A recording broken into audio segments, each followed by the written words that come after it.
Court campus में समस्तीपुर जिला में कोर्ट कैंपस के अंदर कुछ दिन पहले एक फायरिंग हुई थी और उस फायरिंग की घटना में मैंने आपको बताया था कि शराब माफिया युवराज चौधरी, जो कि एक अपराधी भी रहा है, हत्या के केस में भी जेल गया था, उस पर कुछ 3 अपराधियों के द्वारा गोलीबारी की घटना की गई थी, जिसमें वो बाल बच गया था।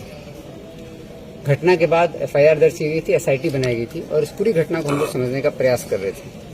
इस पूरी घटना में 3 शूटर आए थे, जो कि घटनाक्रम पे और भागते समय आप लोगों के पास एक वीडियो उपलब्ध था और कोर्ट के अंदर जो हम लोगों ने डिस्ट्रिक्ट जज साहब से परमिशन ली थी और यहाँ का भी कैमरा देखा, तो इससे स्पष्ट हुआ था कि 3 शूटर इस घटना में आए हुए, जिन्होंने घटना में 3 पिस्टल के साथ 3 शूटर्स ने डायरेक्टली अटैक किया था।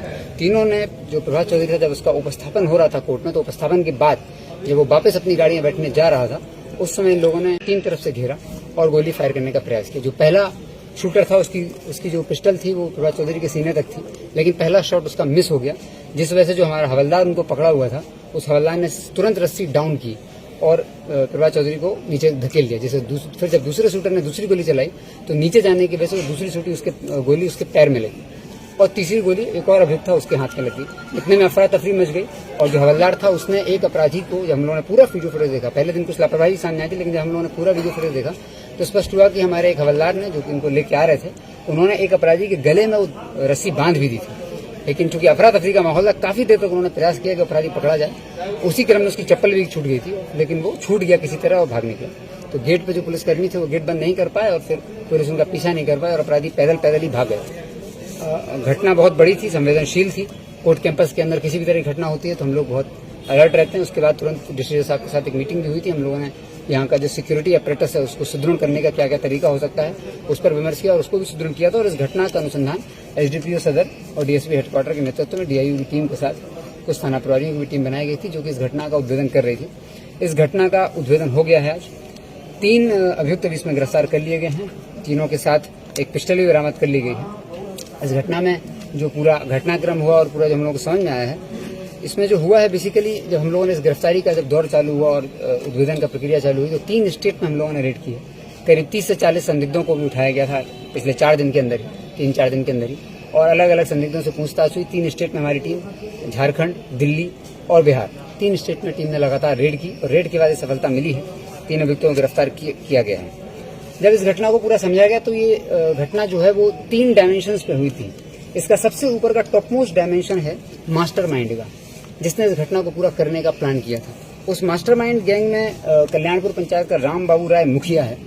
इस व्यक्ति की ये पूरी घटना की प्लानिंग थी और इसके साथी राय बहादुर, नीरज, इसका एक साथी है डब्लू, टिंकू, इन सब लोगों की, ये सब पूरा जो गैंग है ये भी शराब का कारोबार, राम बाबू राय जो है मुखिया और इनके साथी, शराब का एक तगड़ा नेक्सस इनका है, जो अब इसका उद्भेदन भी हुआ है। शराब का एक नेक्सस था, शराब का एक कारोबार करते थे, उसी से पैसा काफी कमा चुके थे। तो वो जो मास्टरमाइंड थे और जो धन वाला जो ग्रुप था, पैसे वाला समूह था, वो एक टॉप मोस्ट लेवल था। इस ग्रुप ने हथियार और पैसा उपलब्ध कराया था।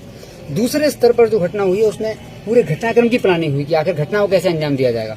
उसमें इस शराब माफिया का एक साथी है गोलू ने अपने बाकी साथी कारगिल, टेनी और विजय ड्राइवर, इन 4 लड़कों के साथ मिल करके इस घटना को प्लान करने का अंजाम बनाया कि कैसे शूटर बुलाएंगे, कहाँ रहेगा, गाड़ियां कैसे उपलब्ध होंगी, रेकी कोट की कौन करेगा। और तीसरे लेवल पर 3 शूटर्स हैं जिन्होंने इस घटना को अंजाम दिया और एक रेकी करने वाला लड़का था। तो 3 शूटर्स में ओवैश नाम का लड़का था और 2 शूटर बाहर से इन्होंने झारखंड से बुलाए थे और एक रेकी करने वाला लड़का था। तो ये 3 लेवल की घटना थी। जब ये घटना अंजाम देगी तो इस घटना की पूरी प्लानिंग शुरू होती है आज से करीब 1.5 साल पहले। इनफैक्ट इस घटना के अगर हम लोग बैकग्राउंड में जाएं तो 2018-19 में रघुवर राय की हत्या हुई है।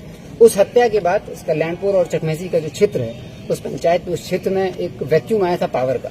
उस वैक्यूम को कवर करने के लिए प्रभात चौधरी नाम का लड़का नया शराब माफिया बना और गैंग में आया और आपराधिक गिरोह उसने अपना बनाया।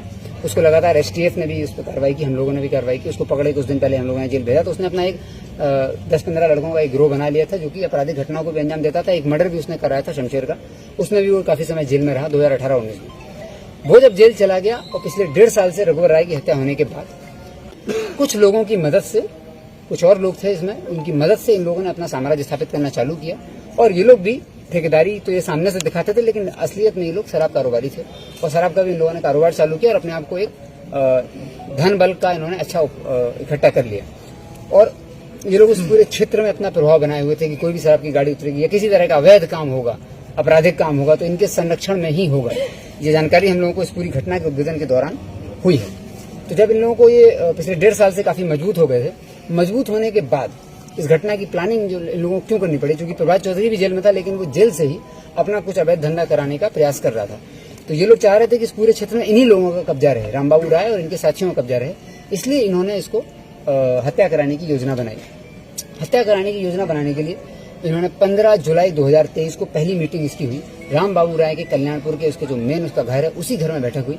उसमें 2 शूटर और 2 लाइनर उसमें पहुंचे और रामबाबू के जो शराब कारोबारी साथ में थे, जो शराब का काम संभालते थे, वो लोग पहुंचे। कई 6-7 लोगों की ये मीटिंग थी। उस मीटिंग में तय हुआ कि घटना कराने की सारी जिम्मेदारी रामबाबू ने अपने साथी गोलू, रामबाबू और डब्लू ने मिल करके अपने साथी गोलू को दी। गोलू जो कि रायपुरा का रहने वाला है, उसको जिम्मेदारी दी गई कि वो शूटर्स को बुलाए और इस घटना को अंजाम दे। इस घटना को करने के लिए 60 लाख की डील हुई थी। 60 लाख रुपए गोलू को मिलने थे, जो कि गोलू अपने अन्य शूटर्स में लेता और स्वयं को देता।